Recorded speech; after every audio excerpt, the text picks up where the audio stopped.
Babur's fifth brother. The Sultan was very fond of hearing stories, and as he called upon the people to tell him some, a Babur came up with a story about his fifth brother. As long as her father lived, Al-Nasr was very idle.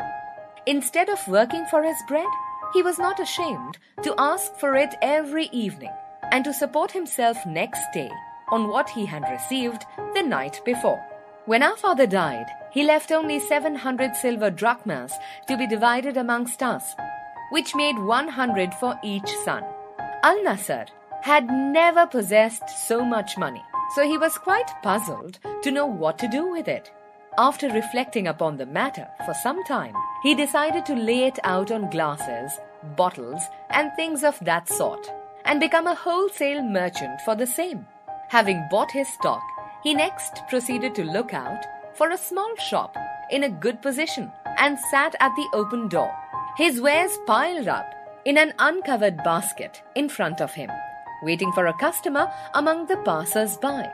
Though he was sitting with his eyes fixed on the basket, his thoughts were far away. Unknowingly, he began to talk aloud, and a fruit seller next door listened to him with great interest.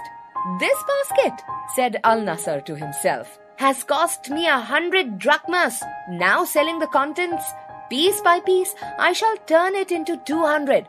Further, they will make up 400, and soon they will grow into 4,000 drachmas. When I would have 10,000 drachmas, I will give up glass trade and become a jeweler.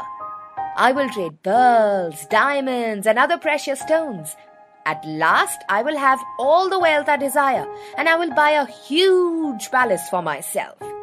I shall have horses and slaves, and I shall be merry in my life. I shall request for the Wazir's daughter's hand in marriage.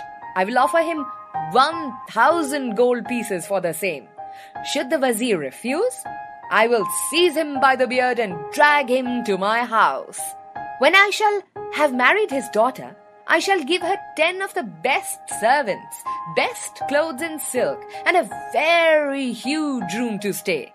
I shall put on my gorgeous robes and mount on a horse with a saddle of fine gold.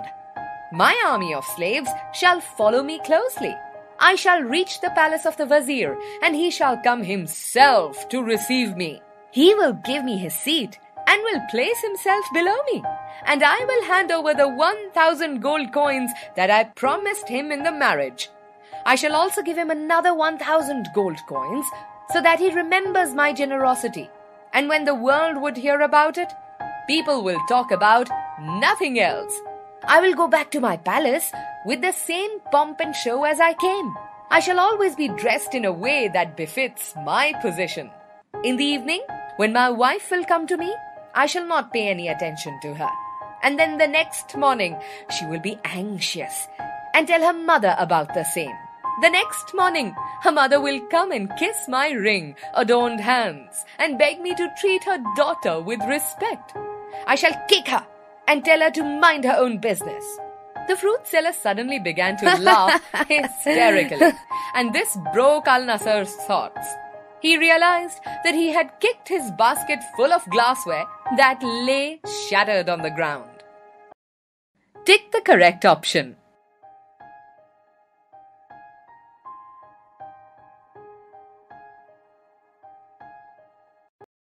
Write the synonyms of the words given below from the story. A Wazir is an important person in the court of Sultan. Where do these people work? Read the sentences given below and write the kind. Use the most appropriate interjection for each situation from the box given below.